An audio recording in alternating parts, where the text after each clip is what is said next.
Everyone, welcome back to the OnBase podcast. I'm your host, Chris Moody, and today I'm very excited to have Jillian Lellis with us to talk about AI, ABM, and the secret to unified target account strategies.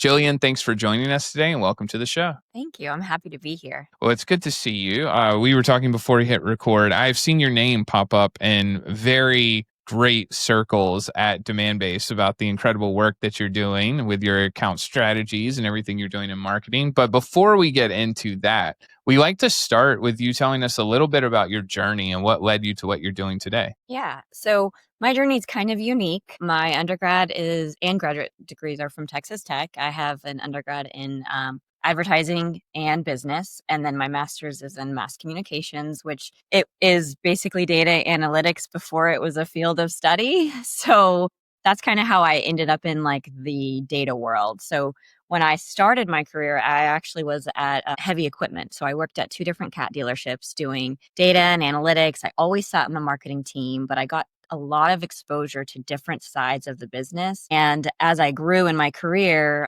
from heavy construction, then I transitioned into a FinTech. I was always the only person in my role. So like I got to build on, and when I say only person, I mean the first person, like nobody had ever had that job before. So I got to build on what was working, what wasn't working, and kind of pivot. And then I was at the FinTech for about 3 years doing all things data science, analytics for product, marketing, and sales. And operations has always been a part of my role, but it was never my job. Like it was always like, oh, we need to report on this, but the data doesn't work. So how can you fix it? So when I transitioned over to Algolia, I was joining a much larger team where we had specific people that would do specific jobs. So my role when I came on here was to be like the manager of all of our marketing data, which like transitioned more into an operational role. And so I kind of went away from doing data science and more into what's underneath the hood. Like you can't do data science unless the data underneath it is good. So I felt like I just rambled a little bit there. No, that's perfect. I mean, I'm curious about kind of 2 angles with that. The first is the intersection of account-based go-to-market strategy and AI, because it can be blurry these days. So I'm curious about your interest in that. And then the second part of that is about alignment. So with data and looking at analytics, we know that the metrics that matter drive the behavior. So if we have the wrong metrics for sales, we may not be getting sales to do what we want. If we have the wrong metrics for marketing, we may be high-fiving at the bar, hitting lead goals when nothing is qualifying down. So I'm curious about those 2. So it's kind of the intersection of account-based go-to-market and AI and what makes you passionate about that, and then how that pulls through into solving alignment. Okay, so let me tackle the first one, which is actually kind of an interesting story because I originally was not supposed to be doing anything with ABM, ABX, anything. And it was like we had kind of a shifting of priorities. People were promoted into different roles, and me being like the operational data person, it was just like a natural transition. Hey, we're switching from an XQL model to an ABX model. How do we do this? How do we structure it? Can we get the right people involved? Can you build out the journey stages? So for me, I'm always trying to grow and learn. And it was new. Every single other company I've worked for has not been account-based. It's always been, how many leads do we need to meet our goals? What's our conversion rates? It was never, okay, there's X people at these accounts that we need to close, so we need to go after accounts like this. Like the account always plays part of the strategy, but traditional marketing is more focused on people and their roles and personas. And then I kind of transitioned over to, as a company, we moved from XQLs to ABX and qualified accounts, which was a really, really interesting and fun journey. And it also had a lot of change management involved. And so you had asked me about the alignment between sales and marketing, and you can't do it without that. You just can't. Marketing can try to set all these goals and all of these things, but sales is the one selling the thing. They're doing the actual work, So you have to be aligned with them, and it's really critical to have that alignment. Totally. And that brings me to target account lists. Let's talk about TAL. Target account list often is terrible. Sometimes it's just sales saying, here are the 100 biggest accounts in the world. Let's go get them. And then other times there's no collaboration at all. And marketing just says, here's the list.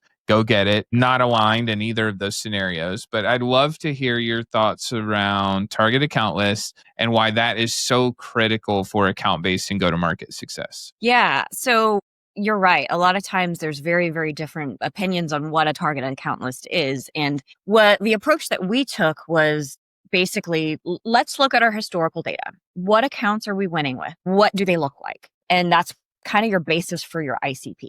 And so typically I hear people use ICP and TAL interchangeably, but it's not really the same thing. Like at the base of it, your ICP is, all right, these are good fits for us. But then your target account list should be a subset of that. And everybody should agree on it. So we go after e-commerce companies. That's just part of our bread and butter. So it's no surprise that that's part of our ICP. When you get down to the actual target account list, now we've definitely iterated, and I highly recommend iterating to anyone going down this path because you're going to learn a lot of things and you're going to think, okay, well, maybe these aren't the best fit accounts. So the best way to do this is get in front of sales early. Make sure that before you're officially going live with your list, they approve it. If they don't approve it, if they're not on board with the strategy that marketing puts in together, then they're going to be like, whatever, marketing's doing a thing again. Let's do our own thing. We don't care. So I think making sure that they're aligned is really critical. And also we have sales ops and then we have marketing ops. We all sit under RevOps. But what I learned during this entire iteration process is that you don't have to stay in your own lane. In fact, my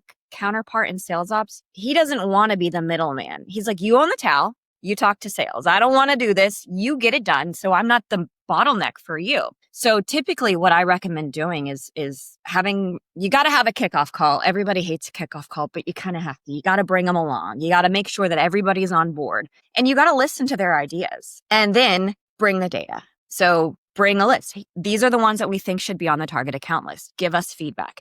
The more feedback, the better. We've implemented a lot of ways that our sales can also contribute to the TAL by operational fields in Salesforce. If they're going through their accounts, they're scoring them, they're doing whatever they need, they can check a box that'll then tell me, hey, this account needs to be on our TAL list next quarter. Yeah, I love that. And, I have a follow-up on the kickoff call because I do think there's that moment of anxiety for a lot of marketers when they actually do try to facilitate or organize a kickoff call. And then it's, we're going to go in, they're going to throw tomatoes at us, whatever that feeling is. What does a good kickoff call look like? Are there any kind of agenda items that you need to hit every time, or a tone that you need to set, or something you send out ahead of time to set context? Just knowing that we usually have sales and marketing they aren't talking enough in any organization, and then they're coming together on whatever cadence for a kickoff call. What should that look like? Yeah. So I think honestly, a project plan, whenever you're doing any kind of big rollout, whatever it is, but for us, rolling out ABX was huge because it was a big change. We're going to be qualifying accounts. We're not going to be counting how many XQLs we get anymore. So it's huge. So the earlier you get that in front of them, the better. So yes, project plan with clear. We used to do racy, now we do rapid, but clear roles and responsibilities of who's doing what, who is going to look at the list and approve it. What eyes do we need on these? Like who's doing the next step? And then I always say failure to plan is planning to fail. I'm that kind of person. So with the kickoff call, I put an agenda in the kickoff call. Hey, this is what we're going to do. We're going to talk about goals. We're going to talk about the stakeholders involved. We're going to also talk about, hey, am I missing any stakeholders? Like, are there other people that need to be a part of this? And I'll get to that more later if we talk about like customer strategy, because we do have a different strategy for prospects versus customers. And for prospects, we don't really talk to CS teams. We talk to sales, because they're the ones they're the ones that are selling, right? So an agenda, yes. If there's any data that say I have an idea, all right, hey guys, I think this should be our ICP. This is the data that I've pulled. Here's the reports, here are dashboards. Send as much of it out as possible beforehand, with the caveat that that people probably aren't going to read the email beforehand because, we live in this corporate world where most people don't really read the emails. I don't know. Is that bad to say? No, I think it's true. we're letting AI do that now, which is where we're headed next. But yeah, we used to have PAL. It was Purpose Agenda Outcome that we used when I was at Topo. So very similar to your setup there. Like make sure everyone understands what we're trying to accomplish, what we're going to talk through, and what we're working towards, and then having those data-driven conversations. So I think that's a great approach. Love that. Biggest fan of project plans, but we see their importance. I'm a I messy desk know. person. Nobody likes them until you're in a project that's going to crap and you're like, where's the That's right. project plan? Yeah, it's kind of a thing where you have to do it. It's like stretching before you play a sport, right? Like not the most exciting thing in the world, but once you get hurt a few times, you're like, yeah, that's pretty important. So Yeah. I'm with you on that. For AI, how is AI changing the way you approach and we approach account-based and go-to-market strategies? So this could be the positive and the negative, either or both, however you want to tackle. I mean, I think it's changing the way we work in many different aspects because it helps us prioritize accounts better. It helps us within demand base. You can build a bunch of different predictive models that use AI, and our sales teams are utilizing them for prioritization. Like if our models say that they're more likely to become pipeline or a better fit for a customer, then we've trained the sales reps on going after those accounts first. It also helps with our journey stages. And I feel like we're probably only scraping the surface of what we can do because AI coming to organizations is kind of newer. I mean, I'm very, very grateful that I work for an organization that is fully supportive of AI. Like I'm on the Velocity Squad where we have meetings that we talk about, okay, how can we use AI internally? Like our product, yeah, it's already got AI, but we internally, how can we use it to help our workflows? How can we use it to not just prioritizing accounts for sales, but also from the operational side? How can I make sure that sales knows what they're doing in a strategic manner? So documentation. I tell ChatGPT, this is what my journey stages are in demand base. This is what I'm doing. Help me come up with a how-to guide for sales. Like, it's great. I love that too. I've used AI tools to also help with meeting prep and tell Yeah. me what this person's typically motivated by. Give me a little bit about their personality. Just a lot of the context setting that I think is really important. One thing that I worry about a little bit as we talk about this, we need to tackle how we're staying aligned as the technology evolves with AI. The thing that I can sometimes be concerned with is if there's a tendency to put infinite trust into technology.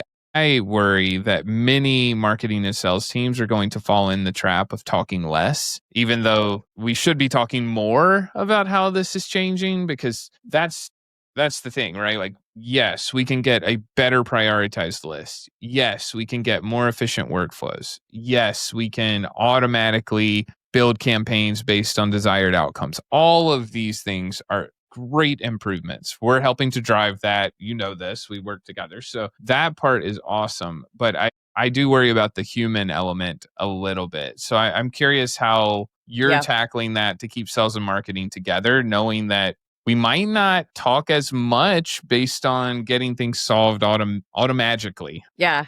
Well, and you also brought up a really good point about too much trust in AI. AI can be wrong. Like my boss always says, trust but verify. And that's what you have to do. Anything that you run through AI, you can't just blindly trust it because it could be very, very, very wrong. It has pulled random data from you before. And I'm like, where did you get this data? Okay, so one example, and it's kind of hilarious and scary at the same time. I gave a very specific task. I said, give me this thing. It said the nearest Sonic to you is in the colony. And I was like, I'm not really sure why you're giving me a Sonic. And then I said, I think you misinterpreted the ask. And then it said, maybe we need to work on your expectations of my.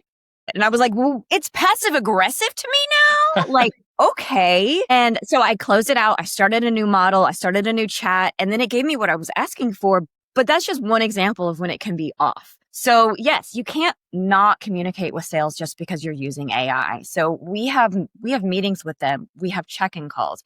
The way our business is segmented, we have EMEA and AMER, and there's different leaders of each org.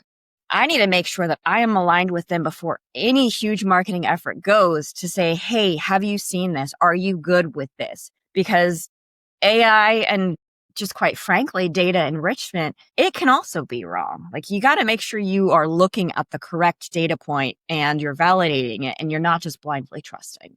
I think the notion trust but verify is a really good one. I've run into those situations too, doing account research. We have some that's in the tool, but I was doing a little bit of a test to see what I could get from Gemini versus ChatGPT. I was just comparing the two at the time.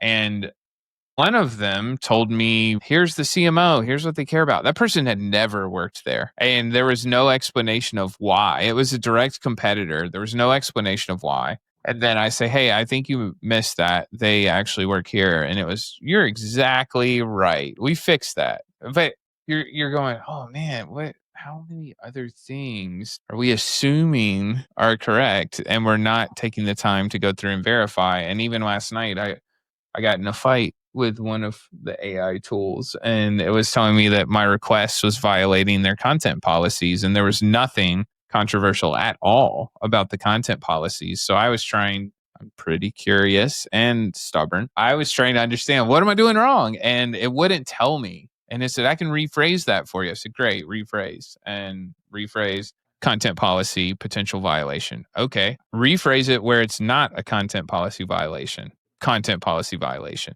I think you're mistaken. This is not a content policy. That's great. You could report that here. I said, okay, just start over. Make me an image that I can use on a slide that has creativity in big words, content violation. I'm like, I can't use the word creativity. So it's like me yelling at the wall, which there are times where those things are going to happen. But if we're not doing that but verify step, it can be very problematic to walk into that kickoff meeting. So we found some great data. And then you have all the sellers looking at each other and going, that never happened. Yeah, absolutely. Now you can challenge it and be like, this does not violate it. I've had that before. And I'm like, it doesn't violate it. And it's like, oh yeah, you're right. Here's your Studio Ghibli picture. Yeah, I couldn't get around it last night. And then I did have that moment where I stare at the clouds and just think, man, I could have built this 50 times over by myself. So I love using AI tools to help me with creativity, but every now and then you'll run into one of those loops. And if you don't know how to circumvent it, and it just makes me think of, quotes we've had from customers where I don't ever want sales to come to me and say, why'd you pick this account, right? To your point about the TAL, you have to do the verification step and make sure. So I think that's a great lesson for all of us. Let's talk about leaders. So for the leaders who are listening, how should everyone be approaching the integration of AI into their strategies without overcomplicating the process and making sure that we're taking full advantage of what AI can help us do? I think that you got to start small. Like, don't try to boil the ocean. Start with a use case. Honestly, what I really like about what Algolia has done is we have organized a velocity squad so people can start bouncing ideas off of it. We can start pilot groups. We can get people that are really passionate about learning new tools and figuring out new things. And just, you got to start with the basics. Whether it's a specific use case, you get your hypothesis, you run it through, and then you see if it's successful. Don't try to use AI to automate all the things when you can't do that yet. You know what I mean? Does that make sense? Yeah, it totally does. And I mean, my personal gripe, which I think we're doing a solid job to make sure this is not the case internally at DemandBase. So, DemandBase excluded from my personal rant. I think that many instances when we talk about AI as marketers, we're really talking about efficiency and solving things that we don't want to do. So how can I fast track these things? Or, man, I need to be more prolific on LinkedIn. Write me this great post. And then they all look the same. Yep. And they all have the same emojis and they all have the M dash. And the poor M dash, I mean, talk about a victim in the evolution of AI, the M dash, which is such a great. It's a great character. Yeah, I know. Maybe this is the movie script we write, The Revenge of the M Dash or something. But, I think there needs to be more of an emphasis on the creativity and the strategic side of how we use AI, because it's certainly going to check a lot of boxes for solving for efficiencies and saving us time and doing things easier and getting rid of clicks in any tool. But at the end of the day, it's going to be harder and harder to win. I mean, I just recorded one this morning about how no one's clicking on anything in search now, the zero click research that's starting to happen. So if we think about that, my brain is wanting to solve for creativity. I Yeah. didn't ask a question. This is a very poor job as a podcast host. But if you have any reaction to that, it's just something I think about a lot, right? Like I think for our audience, especially if we're selling to anyone similar to people like us, great creative stands out, impactful messaging stands out, visually compelling design stands out. And those things aren't talked about as much with AI in the circles I'm in. No, and I also think that one of the things that's kind of missing is the acknowledgement that you can't automate something or you can't fix something if there's a broken process. Even before AI was as widely used, every company I've worked with, there's always been one leader who's like, there's a tool for this. There's a tool for this. Let's implement this tool. You can't buy technology to fix something if the underlying foundation of it is crap. Like tools aren't going to fix your broken processes. You have to make sure that you have everything established in a way that makes sense and that you understand before you can tell an AI tool to fix it. Does that make sense? Oh, it makes a ton of sense. Yeah, I was just writing in my notes, grab sound bite that ends in crap. Yeah. Yeah, it's such a good point because the notion of garbage in, garbage out, I think we treat that like it's antiquated. Oh, we moved past that. That was back in the CRM days and when we were only using marketing automation, but it's the same thing. If we don't solve anything, I mean, all the AI inferences are going to be based on the wrong data if we don't fix it first. Absolutely. Like I feel like, my entire job is dealing with data and the quality of the data, and it's not a sexy job. It's absolutely not, but it's necessary because all of these other cool things that can happen, like you need a foundation. It's like building a house just on a hole. Let me just plop a house on this hole and see what happens. Like, well, the whole house is going to just go down. You know what I mean? But we could have such a cool basement. I mean, so much space. Yeah, so much space.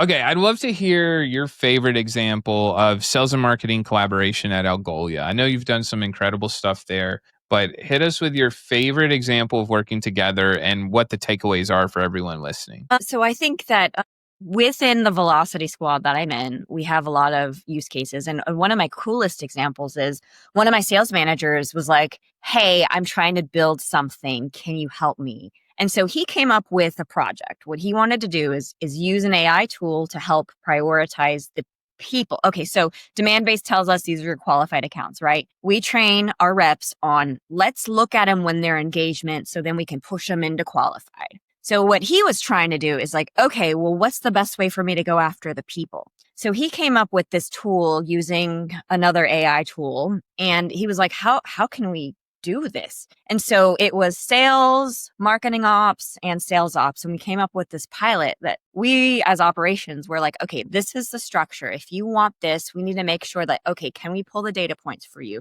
Does it match our CRM? Are we adding people to the CRM? If you're going to provide this tool to have context of prioritize, do they already exist? Do we need to add them? Like, what is the process behind that?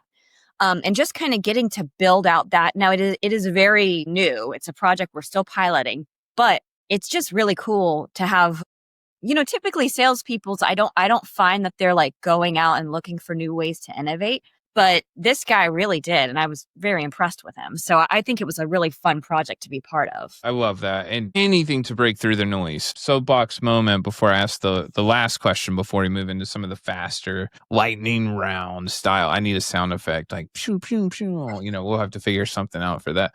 But yeah, I mean, we just recently had several open roles that I was involved in helping to make selections on. And one specifically was on my team. I will not name the role because I don't want to candidate bash or anything, but I did say very specifically, we're looking for someone who can show their creativity and, really bring that to the role because we need it. So try to stand out, win the job, right? Because if you want a job, go get the job. And there's such an opportunity to stand out. So to your point of a seller being creative, out of all the candidates, there were 1,000 plus candidates, had almost 600 LinkedIn messages, and about 3 did anything above normal expectations. So the person who won the job did a personalized video, kind of said what they'd be like to work with. I mean, that was literally part of the role. It's not asking you to do a project. It's just saying, if this is the job you want, go take it. So that yet another nudge for curiosity, creativity. I think it's going to define success in some extent. It's hard to put a metric around it, but I do feel like it's going to stand out. Well, and also I think you have to be, you can't be afraid to fail, because AI is relatively new for marketers, and we're just trying all sorts of different things. And yeah, some stuff is going to suck. It's not going to work, but you have to just be able to continue to iterate, and it might not work in the way that you had originally thought it would, but it could allow you to innovate in another manner. So we were trying to use AI to do this one thing. It wasn't working. So we switched and we were like, okay, rather than using ChatGPT, what if we try Claude, which I find Claude is better for coding. And so we were able to use Claude to then build us a program in Hex to then do the thing that ChatGPT was not able to do. So you have to be able, first, don't be afraid to fail and try new things. Yeah. Love that. This is a very loaded question, but we're going to pretend it's not and try to have a very simple, precise answer. What are the biggest ways that AI is changing an account-based go-to-market strategy? Well, that is a very, very loaded question. I mean, I think honestly, the account scoring used to be you would use data to build out your account scoring. All right. Like, are we doing an RFM model? What are we doing? But now you can use AI to also look at a bunch of different metrics with maybe data that you don't have in your system to begin with, right? So you can use it to blend a bunch of different metrics with enrichment and all of these other things to come up with account prioritization. I don't know if it's going to change it or if it's just going to help it. Like, I don't feel like it's going to take our jobs, because I do still feel like there's a huge need for humans involved. But I think it's going to help us be more efficient and test new things that we might not have been able to before, because we just have access to more data. Yeah, that's a great answer. And I mean, hopefully it creates some of that extra margin that we can spend on being more strategic, more creative, more experiments, to your point. So I love that one. We have a few quick hitters before we get to the end of our time. I'm watching the clock. I know we have some hard stops very, very soon. So the first, this is a very quick Family Feud style session for these. Okay. What is the biggest challenge in B2B sales? I think sales and marketing alignment. If you look at across the board, if you look at every company, all of my friends, there's always that marketing's not giving enough pipeline. Sales is not closing enough deals. Sales and marketing alignment across any industry in the B2B space. I feel like that's just at the heart of it. Awesome. Favorite tools or technology that you're using today? Hex, ChatGPT, and Claude. Awesome. Good. Look at that. That was bang. Steve Harvey would be proud. Good reads. So we're generous with reads. It could be book, blog, newsletter, podcast, video, any consumption format. But what are the most inspirational things to you today? I mostly listen to like true crime podcasts, so that's not good. Me I'm too. like, I don't know. I feel like I don't have any good books lately. All right, best true crime podcast. Let's pivot. Morbid. All right, Morbid. Put it on our list. All right, good people. Who are some folks who inspire you in B2B specifically? So I will give you their LinkedIn's, but I think Sarah McNamara, I don't know how to say her name. She's really good in the B2B space. I also really love Carly Taylor. She's more of a data person. So she does do B2B, but it's on the data side. So she was a chemist, and then now she's kind of my girl crush, but maybe don't put that on. Weaving it in. That was even better. No, that's awesome. I love that. That's a great one. So we'll check those out. And I see Sarah's content too. She's really, really good. So that's awesome. And then the most important question of all for everyone listening, how can they get in touch with you after this episode? You can find me on LinkedIn. And I can give you the link. Or yeah, that's probably it. Or you email me, Jillian.Lellis@Algolia.com. Standing. Well, Jillian, thank you so much for your time. You crushed it. Thank you.